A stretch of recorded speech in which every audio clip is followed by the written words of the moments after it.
오늘 우리들에게 주신 하나님의 말씀 보겠습니다. 고린도후서 5장 8절부터 10절까지입니다. 고린도후서 5장 8절부터 10절까지 말씀 짧으니까 다 함께 읽도록 하겠습니다. 우리가 담대하여 원하는 바는 차라리 몸을 떠나 주와 함께 있는 그것이다. 그런즉 우리는 몸으로 있든지 떠나든지 주를 기쁘시게 하던 자가 되기를 힘쓰노라. 이는 우리가 다 반드시 그리스도의 심판대 앞에 나타나게 되어 각각 선악간에 그 몸으로 행한 것을 따라 받으려 함이라. 아멘. 이 말씀을 가지고 심판대에 서서라는 제목으로 말씀을 좀 나누려고 합니다. 말씀이 그렇게 좀 짧긴 하지만 또 번역이 또 매끄럽지가 않고 번역된 성경이요. 원활하지가 않아서 좀 더 여러분들 이해를 돕기 위해서 말씀을 좀 번역을 해봤습니다. 5장 8절부터입니다. 우리는 몸을 나와서 주님과 함께하는 것을 더욱 기뻐하지만 비록 그렇지 않더라도 우리는 담대함을 잃지 않습니다. 그러므로 우리가 살든지 죽든지 주를 기쁘시게 하는 것이 우리의 목적이 됩니다. 왜냐하면 우리가 그리스도의 심판대 앞에 놓이게 될 때 우리 몸으로 했던 선한 행동과 악한 행동들 모두가 드러나지게 될 것이며 그에 따라 보상을 받을 것이기 때문입니다. 아멘.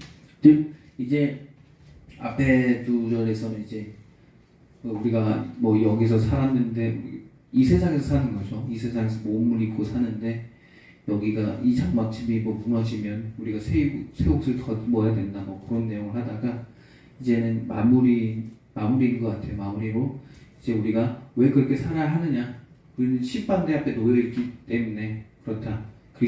예수님을 믿어도 혹은 믿지 않아도 다 모든 자들이 다 그들이 선한 행동을 하든 악한 행동을 하든 그 모든 것이 다 그에 따라서 보상을 받고 그에 따라서 심판을 받을 거기 때문에 그렇다라는 거죠.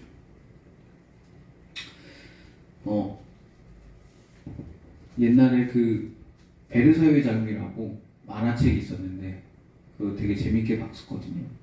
거기서 오스칼이라는 그 약간 상상의 인물도 있었는데 그 만화책을 되게 재밌게 봤는데 어렸을 때는 막 그렇게 재밌게 봤어요.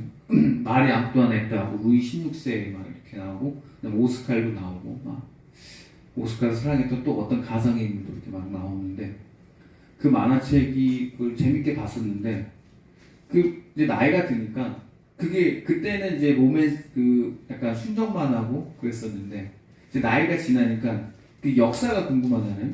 루이 16세 때 도대체 무슨 일이 있었길래 루이 16세가 죽었고 마리 앙뚜아네트가 왜 죽었지? 그래서 보니까 이제 마리 앙뚜아네트가 말을 실언을 해서 그러니까 죽었다 막 그런 얘기도 하고 그러더라고요. 아 그래서 그랬나 보다 그렇죠. 그래서 그 당시 정치를 잘못해서 루이 16세가 죽었구나 요 정도로 갔다가 이제 최근에 또 나이가 또 더 들어서 다시 또 보니까 루이 16세 당시 때 혁명이 이제 일어났을 거 아니에요. 피해 혁명이 일어났는데 그때 루이 16세를 죽였는데 그 죽이기 전에 그 사람들 지켜주는 사람들이 있었을 거 아니에요. 근데 로마의 뭐 병사들이 같이 함께 지켜줬었는데 로마의 병사란다.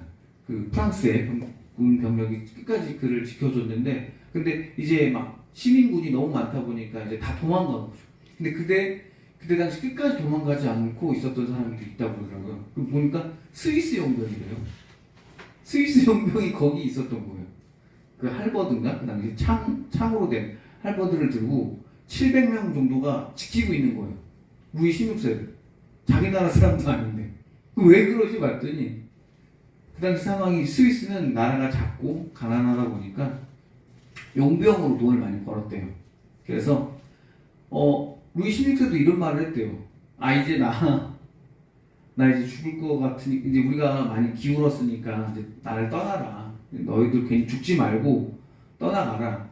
700명이나 좀 헛되게 죽는 거 좀 자기 하나씩 이미 자기는 이미 무너져가는 상황이니까. 근데 그 스위스 용병 700명이 끝까지 안 가고 끝까지 싸우다가 죽었어요.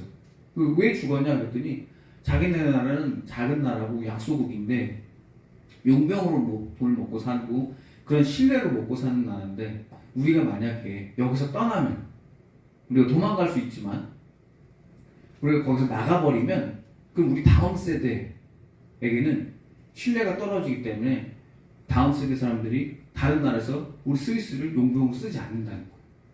그래서 그 700명이 다 여기서 죽었어요. 스위스는 아직도 있는 나라입니다.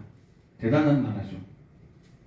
진짜 대단한 나라예요. 그런 거 보면 스위스에 하면 생각나는 게 시계하고 은행이죠. 은행은 이제 요즘 많이 좀 이제 좀 약화돼서 어느 정도 너무 범죄적인 돈이면 이제 그게 열람할 수 있게 됐는데 그 전까지 이제 굉장히 신뢰로 먹고 사는 나라예요. 그게 스위스예요. 시계는 뭐 말할 것도 없죠. 모든 명품 시계가 또 스위스 나오기도 하고요. 그리고 그 전에는 이미 용병이라는 그런 사람들의 사고관과 바탕이 깔려서 지금에까지 이렇게 현실에서도 이 세상에서 이렇게 보상을 받아가고 있는 것 같아요. 오늘 그런 내용인 거예요. 내가 이 세상에서 살면서 선한 행동을 할 거고요. 악한 행동을 할 겁니다. 그럼 그렇게 한 행동대로 하나님께서는 마지막 때에 그리스도의 심판대에 세워놓고 그걸 심판을 하겠다는 거죠. 굉장히 섬뜩하고 또 무서운 내용이죠. 그래서 제가 여러분들에게 한번 이런 이야기를 하고 싶어요. 내가 세상 살면서 목회자니까 하나님한테 잘 아부를 떠는 사람이었어요. 그래서 이거 상상의 이야기요. 그냥 그 주인공은 저를 집어넣은 것 뿐이에요. 진짜가 아니에요. 오해하지 마세요. 그래서 전 하나님한테 막 헌금도 많이 드리고 그리고 하나님 께 가서 막 기도도 많이 하고 예배도 많이 드리고 그 신앙적인 생활을 많이 했어요. 근데 그런 헌금을 많이 드리기 위해서 막 사람들한테 좀 사람 돈을 뺏기도 하고 좀 사기도 살짝 치고 그렇게 큰 사기 말고 약간 작은 사기도 좀 치고 좀 약간 얍삽하게 돈을 벌기도 하고 야비하게 돈을 벌었어요. 그렇게 해서 그걸로 헌금도 하고 11조도 하고 막 그랬어요. 그리고 또 다른 사람은 교회는 다니되 교회는 다녀요. 교회 다니는 건 무조건 전제 조건이에요. 교회는 다니는데 그렇게 막 하나님께 아첨하듯이 아부하듯이 신앙생활 하는 것이 아니라 그냥 그의 소득 수준에 맞게 딱 맞게 정확하게 하나님 하라는 대로 11조 하고 헌금 드리고 예배에 참석하면서 정말 세상에서 정직하게 살려고 했었어요. 순수하고 순결하고 그리고 순백하게 살려고 정말 다른 사람들한테 피해 안 주고 웬만하면 양보해 가면서 살았죠. 그 둘이 딱 심판대에 놓였어요. 하나는 목사고 하나는 평신도겠죠. 과연 하나님께서는 여기서 어떻게 심판을 하실까요? 우리의 종교는요 아첨하는 종교가 아니에요. 하나님한테 아첨하고 아부 떨고 하나님 멋있어요 이게 하나님께 영광 돌리는 삶이 아니에요. 굉장히 많은 종교인들이 이걸 오해하는 거예요. 내가 구원받고 싶고 내가 심판 앞에서 피하고 싶어서 하나님께 아첨하는 신앙생활 하는 거예요. 종교적인 생활 하는 거예요. 종교적인 허례허식 하는 거예요. 그래서 남의 거를 착취하고 뺏어서 그 돈으로 11조 드리는 거예요. 예물 드리는 거예요. 감사헌금 드리는 거예요. 그리고 나는 예배 잘 드렸다. 나는 하나님께 아첨 잘했다. 그래서 나는 다른 사람들 핍박하고 뺏고 사회에서 무질서를 좀 일으켜도 된다고 생각해요. 그게 누구죠? 서울에 있어요. 얘기는 안 할게요. 반면에 그렇게는 하진 않지만 이 세상에서 화합하려고 하고 이 세상에서 어느 정도 존중하며 지키며 남들과 배려하면서 존중하면서 살아가려고 애써요. 어때요? 뭐가 하나님께서 원하시는 걸까요? 뭐가 하나님의 영광을 드러내는 삶일까요? 하나님의 영광을 드러내는 건 다시 한번 말하지만 하나님께 아첨하는 게 아니에요. 하나님께 아부 떠는 거 아니에요. 하나님께 나 하나님 잘 믿습니다 자랑하고 다니는 그런 게 아닙니다. 우리가 하나님께 영광 돌리는 삶은 그런 삶이 아니에요. 세상에서 따뜻하게, 세상에서 순수하게, 세상에서 정직하게 남을 도우면서 남을 아끼면서 존중하면서 겸손하면서 배려하면서 사는 거죠. 그거 힘들어요. 왜냐면 그걸 하려고 하는 내 마음 안에는 악이 같이 있어서 우리 육신은 그릇인데 좀 약간 이게 못된 그릇이에요. 근데 이 그릇이 없으면 또 영혼을 담을 수가 없어요. 자, 그러면은 우리의 영혼은, 우리의 몸은 마지막 때 뭐 한다고요? 분리된다고요? 분리되지가 않아요. 그래서 여기서 뭐라고 그랬어요? 전주에도 말했던 거죠. 우리가 여기에서 이 세상과 결별하듯이 우리의 몸을 벗지 말고 뭐라고요? 세상의 옷이 아니라 하나님의 옷을 뭐라고요? 덧입으라고 하는 거죠. 이걸 결별하면 어떻게 돼요? 그때부터는 허무주의에 빠지는 거예요. 계속 그냥 우리는 세상 끝날 날만 기다려버리는 그런 상태가 되는 거죠. 그래서 이 세상에 있는 어떤 규칙, 규범 지켜내 가면서 하나님이 오실 하나님의 그 나라를 덧입는 거죠. 하나님은 그런 거 원하십니다. 저와 여러분은 그러기로 맹세하고 그렇게 살려고 여기 온 겁니다. 왜 영혼이 몸과 분리가 안 되냐면요. 쉽게 생각해 보시면 돼요. 만약에 이게 분리가 된다고 하면 여러분을 꼬집고 여러분을 때려보시고 그러면은 이 분리가 되면 안 아플 거예요. 감정도 분리될 수 있거든요. 생각도 분리될 수 있습니다. 아니면 분리가 되지 않습니다. 왜 이게 분리가 안 되는 게 왜 중요하냐면 그 당시 제가 전에 또 말했던 것처럼 이원론주의자들, 영지주의자들, 도케티즘 혹은 가연설을 주장했던 사람들, 예수님 뭐로만 왔다? 몸으로 오지 않고 영으로만 왔다라고 말하는 사람들에게 잡히기 때문에 그래요. 그 당시 이단이었어요. 그렇기 때문에 바울은 끊임없이 그렇게 인간의 몸을 해석하지 않고 어떻게 해석하냐? 인간의 몸은 분리되지 않는 존재고 하나다. 일원론이다. 일원론은 옛날부터 구약에 있는 성경에서부터 계속해서 이어져오는 가치관이에요. 근데 헬라 철학이 오면서 이게 이원론으로 갈라진 거. 선이 있으면 악이 있어. 빛이 있으면 어둠이 있잖아. 이런 것처럼 이야기해요. 근데 그것을 다시 아니야, 세상은 이원론이야. 세상 하나밖에 없어. 하나님 한 분이잖아. 그리고 빛밖에 없어. 어둠이 있는데? 아니야, 거기 빛이 적은 거야. 라고 이렇게 어거스틴이 이야기합니다. 그런 것처럼 이 세상은 하나로 되어 있어요. 여러분 몸은 하나입니다.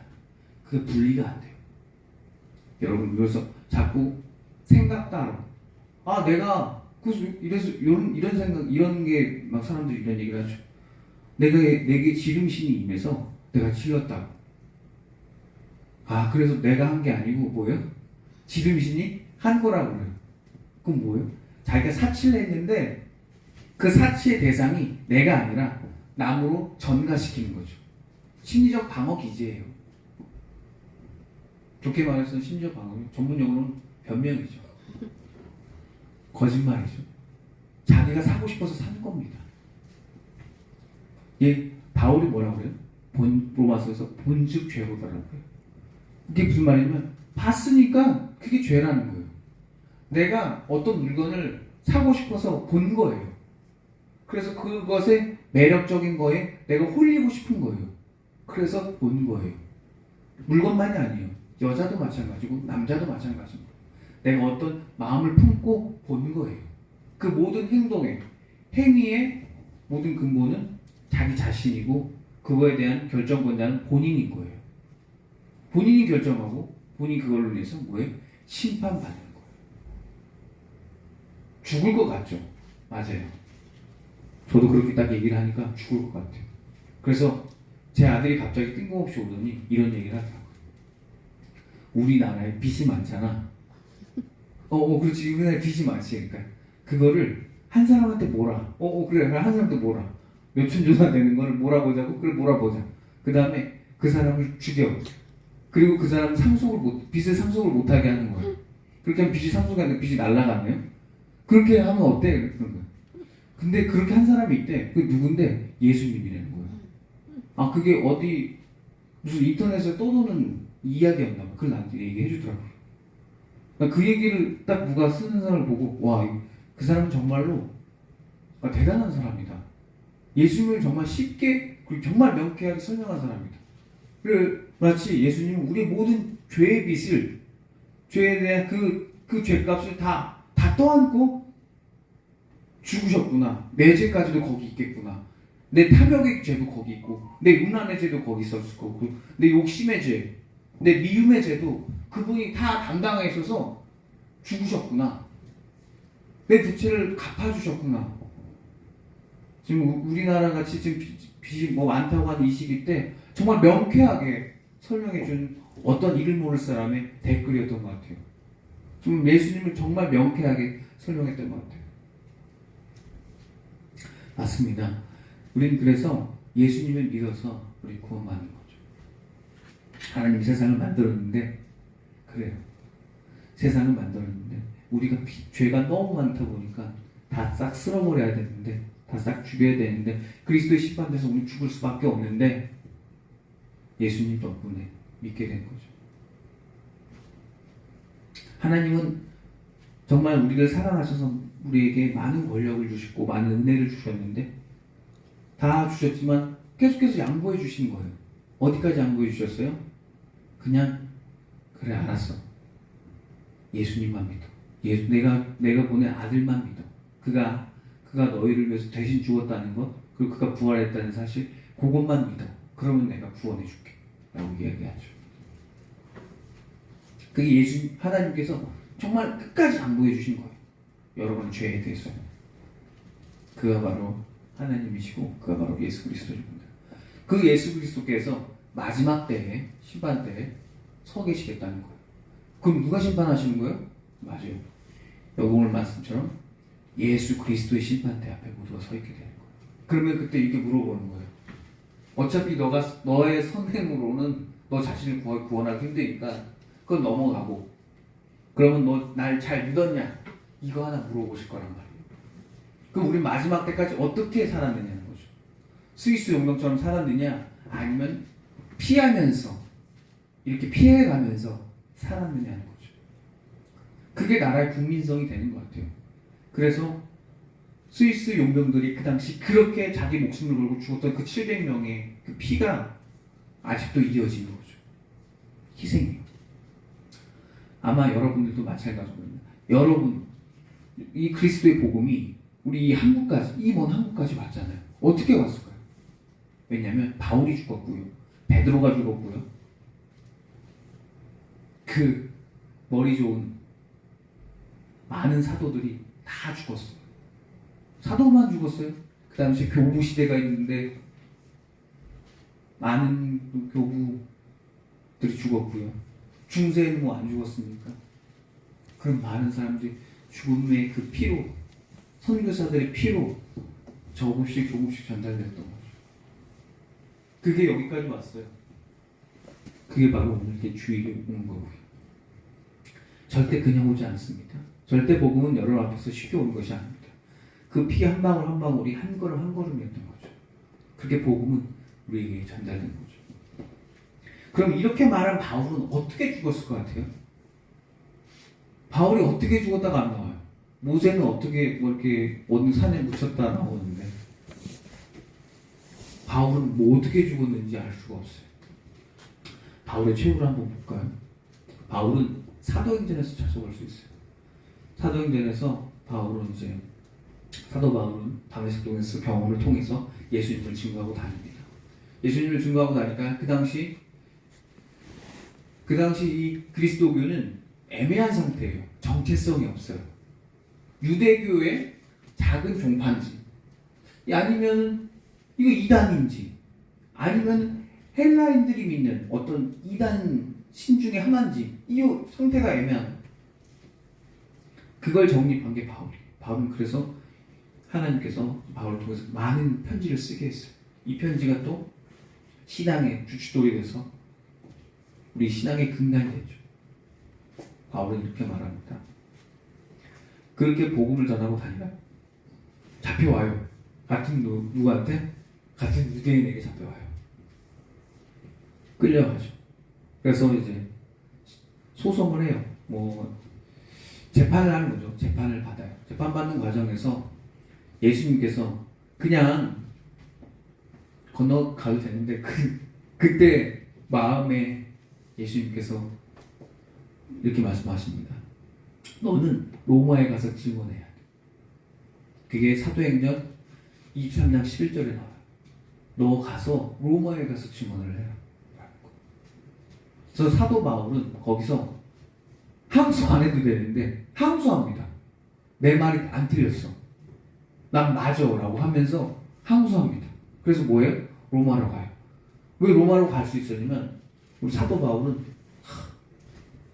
신분 자체가 달라요. 로마 시민권자의 좀 유대인에서 굉장히 좋은 가문을 갖고 있었어요. 로마 시민권자는 재판을 내가 여기서 받기 싫어. 나 로마에서 받고 싶으면 받을 수 있는 사람이에요. 왜요? 그 당시 로마는 최강대국이었으니까. 로마는 거의 그 지중해를 다 점령했으니까. 그러니까 뭐 건들 수가 없죠. 그래서 그 사도 바울이 너무 얄밉잖아요. 유대인 입장에서. 그래서 유대인들은 나라를 뺏긴 상황인데 딱 보기에는 이제 매국노 같은 놈이니까 그것이 보였겠죠. 사도 바울이. 그래서 지금 말하는 그 진로 땅, 그 열심당원들이 한 몇백 명 정도가 그를 죽이려고 암살하려고 해요. 기다리고 있어요. 그러니까 그 병력에 달하는 3배, 4배 달하는 로마 군대 병사를 붙여줘요. 그만큼 열심당원이 뭐예요? 그만큼 무서웠던 거예요. 왜냐면 나라가 없으니까. 여러분 지금 아프간에서 일 터졌죠? 왜 그 사람들이 그렇게 무서워요? 그 전에 왜 테러를 일으키고 왜 이렇게 무서워요? 나라가 없어요. 잃을 게 없는 사람들이에요. 그러니까 그 사람들 극단주의적인 어떤 민족적인 그런 종교적인 색채가 들어가기 되게 쉬워요. 그래서 그거 들어가는 거예요. 그러니까 아프가니스탄 하면은 굉장히 무섭고 그걸 위해서 했던 뭐 탈레반 이런 사람들이 굉장히 무서운 거예요. 근데 이제 안 무서워졌죠. 왜 안 무서워졌죠? 근데 나라를 가졌으니까. 간단해요. 나라가 없으면 사람 복종으로 바뀌어요. 우리도 그랬어요. 우린 뭐 알잖아요. 우리도 나라 없었었잖아요. 몇십 년 전만 해도. 뭐 했어요? 그래서 폭탄 테러도 우리도 일으켰어요.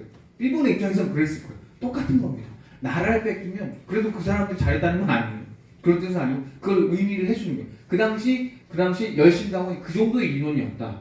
몇백 명밖에 안 되는데 그 당시 최강대국 로마도 벌벌 떨면서 몇 명의 군사를 몇 배나 되는 군사를 그에게 붙여줬다는 거예요. 그게 바로 사도 바울이었던 거예요.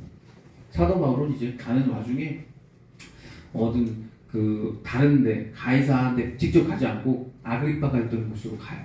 가서 좀 중간 체류죠. 그래서 중간 보면 사도행전 보면 끝에 보면 배 타고 어디 간다 막 그러죠. 그리고 딱 끝나요. 28장 어느 섬에서 딱 끝나요. 그게 사도행전인데 그 배 탄 중간에 배 타기 전에 아그리파를 만나요. 그래서 아그리파는 계속 그를 만나요. 왜냐면 돈을 좀 얻을 수 있을까 싶어서. 왜냐면 로마 시민권자니까. 그런데